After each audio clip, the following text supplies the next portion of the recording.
There's a man named Robert Kiyosaki, an American investor, businessman, author, motivational speaker, and financial commentator who became well known in the recent years, who has an estimated net worth of $80 million. Hi guys, welcome back to my channel.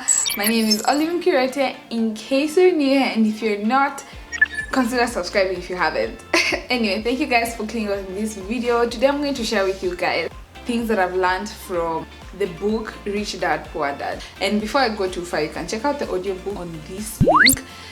They have the full audiobook, which is like around 6 hours and something, and you can finish it very easily. So if you've not read Rich Dad Poor Dad, it's basically about this kid who was brought up by his dad, who he refers to as a poor dad. He wasn't raised in a wealthy background. In fact, his family was like most people who worked but didn't have the best financial education. And the dad's friend, who he considers the rich dad. Little Robert has a friend named Mike, in which Mike's father would be referred as Rich Dad, who started mentoring Robert and his son Mike. And he talks about how these two dads had different views about business, employment, job, money. The first lesson that I've learned from this book is do not work for money, let money work for you. You can make money work for you in different ways. Other than owning a business, you could buy assets, and that's another point that I'll actually bring about. Find ways you can make money from many aspects in the business space. You could buy stocks, you could buy bonds, but the one that really stood out to me was real estate, like buying property, refurbishing it and renting it out, or buying property with a few friends and then selling it at a higher price. Like, I can't wait to start building my investment portfolio after reading this book. Passive income is something that earns money that doesn't require you to trade your time for it. So in other words, honestly, there's so much you can do in 24 hours. You can't just be working and then all that you work for will give you enough returns for you to be rich. It will sustain you, but then the work of your hands can't give you a lot of money for you to be rich. You have to think out of the box and be creative in how you make money. Don't let emotions decide on how to handle your money. And he talks about 3 emotions: fear, greed, and desire. Fear in the sense that you're too fearful, doubtful. Fear and greed. That keeps him stuck in a pattern of get up, go to work, pay bills. Get up, go to work, and pay bills. Desire. When you start making money, you start having the desire emotion whereby you want to constantly spend your money on items.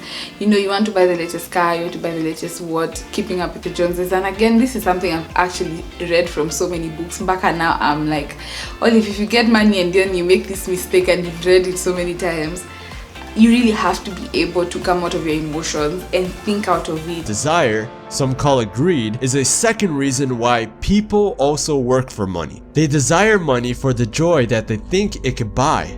But the joy that the money brings is often short-lived. The third thing that I've also pointed out that I've really learned from this book, Rich Dad Poor Dad, is know the difference between assets and liabilities. And he says he does not believe in the textbook dictionary of what an asset or liability is. To him, an asset is something that brings in money, and a liability is anything that takes out money. So to him, a car is a liability because it's taking money from you. As soon as you buy that car, it depreciates. As soon as you start driving that car, you have to start fueling, you have to start doing insurance, you have to start doing maintenance. It's a liability. Even a house is a liability. The person right here earns his income from a job. Expenses are things like food, clothes, entertainment, and transportation. He doesn't have assets, but sure does have liabilities, things like mortgages, taxes, credit cards, loans, and believe it or not, the house. And there are some things you still have to purchase, like a house for your children and a car for you to travel, but you have to look at them like liabilities. The first lesson you need to know is you must know the difference between an asset and a liability, and that you need to buy assets. If you want to be rich, this is all you really need to know. Business that makes you money while you're not there, that's an asset. 2, stocks, an asset. Bonds are an asset. Royalties, i.e. from music, is an asset. Income generating estates is an asset, and things like that. And he even said for you to buy a luxury, which is a liability, do not save to buy it or borrow a loan to buy it. Find an asset so that it can generate money for you to buy.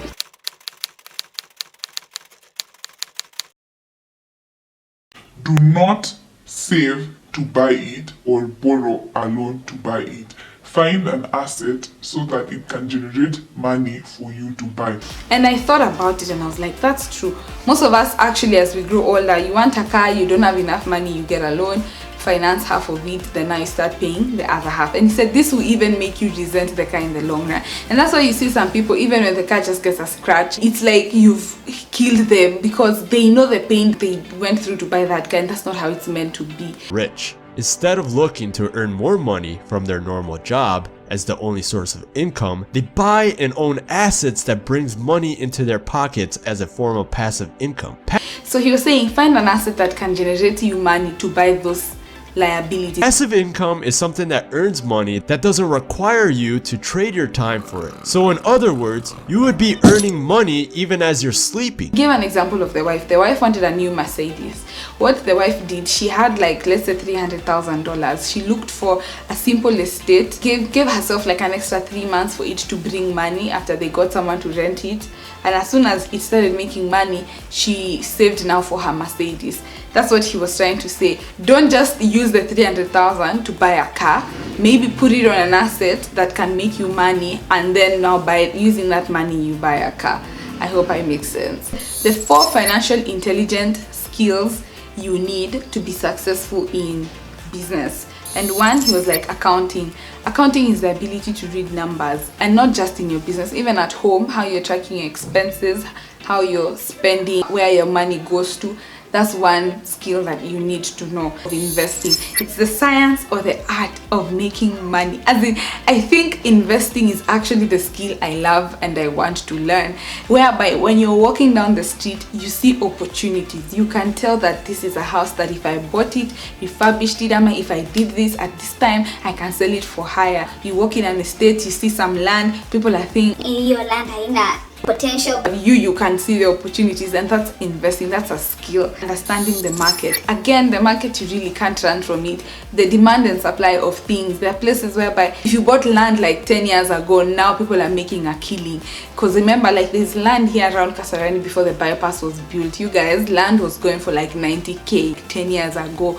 Now the bypass has been built. That land has almost, I don't even know, even triple is a lie. You have to see ahead and see how it can work in your favor. Understand the law, because again, you're working under governance. I mean, you have to understand the country's regulation and corporate taxes and all these things. So those are the 4 financial intelligence skills you need to learn as you continue making your money. Management skills. And what he means is, do you have the skill to manage these 3 people? How you manage your cash flow, how you manage people, and how you manage systems. And he said, again, it's even in your business. How you manage cash flow is money that comes in and comes out.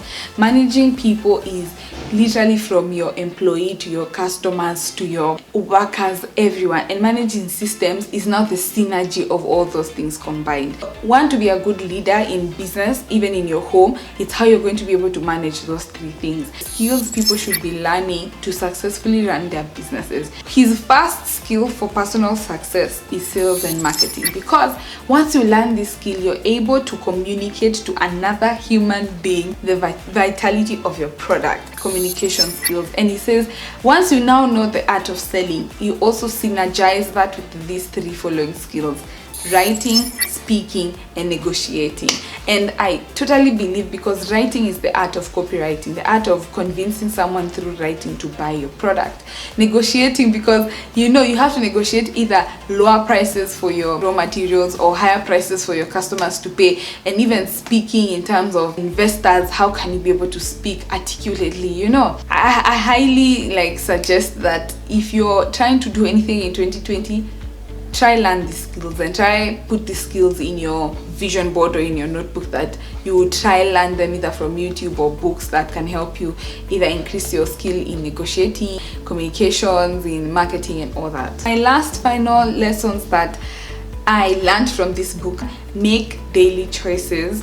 Decide where you put your time, where you put your money, and where you put your mind. Those are the 3 things that will determine your success rate, because every day when you wake up, what you decide to put your mind through. Is it a book or is it entertainment? Is it your time? Are you taking your time to develop a skill, or Netflix and chill? And even your money, are you going to spend your money on luxuries and liabilities, or are you going to spend them in assets? Realize that those three things will determine how successful you'll be, where you decide to put your time, your money, and your mind. However, I highly suggest you take time to listen to the audiobook. It's just 6 hours, or you can, if you're a hard copy person, just buy the book and read it. I believe you're going to have so many lessons you're going to learn, because I can't even finish half of the lessons that I've learned from that book. I've just shared the ones that I feel like hit home for me and will hit home for you as well. Otherwise, thank you guys for tuning in on Olly Nkirote Rebranded. Thank you so much for watching this video. If you've reached this far, thank you. And if you haven't subscribed, please consider subscribing. And I hope and pray that you remember to always start where you are, use what you have, and do what you can. Thank you guys so much, and I can't wait to see you guys on the next video. So yeah guys, mwah, and bye. Link of the video is down below in the description box, so go to the description box. You're going to find the link to the Rich Dad Poor Dad audiobook. Comment down below if you've read the book or if you've listened to the audio, so that we can talk about more points together. So yeah, bye. And watch the videos on the screen. They're very nice videos. So yeah, watch them. Okay, bye. Most people, your profession is your income. The rich, your assets is your income. Apply these lessons to your life. For if I were to ask you about the definition of your wealth, if you would stop working today, how long can you survive?